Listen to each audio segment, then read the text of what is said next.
Good day everyone. In this video, I will be showing you how to freeze data in Google Sheets.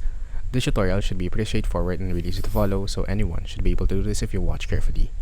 Now, do not worry if you're not familiar with the whole interface of Google Sheets, you're a beginner or even a first timer in using this software, because I will be here to guide you and show you the step-by-step process on how to do this. Now let us get started. As you can see currently on my Google Sheets file, I have a set of different numerical values. I have a label right over here, which we have merged.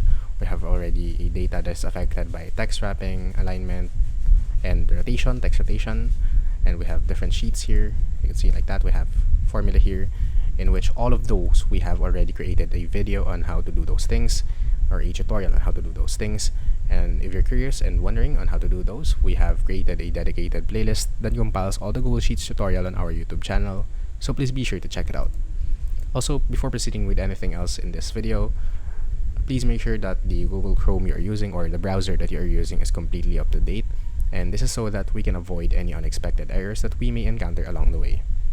Now, freezing a row or a column means that even if we scroll down, we can still see the data that is freezed on top in here. Let me show you an example. Now, in order for us to freeze a row, all we have to do is to head over to the upper panel of our screen, and in the left side we can see the menus, or search the menus option, in which alternatively you can use Alt/ from your keyboard to open the menu, like so. And all we have to do is to type in the word freeze. And as you can see, we can freeze one row, two rows, one column, two column, up to the current row and up to the current column. Let's say, for example, I want to freeze one row. It will freeze this row.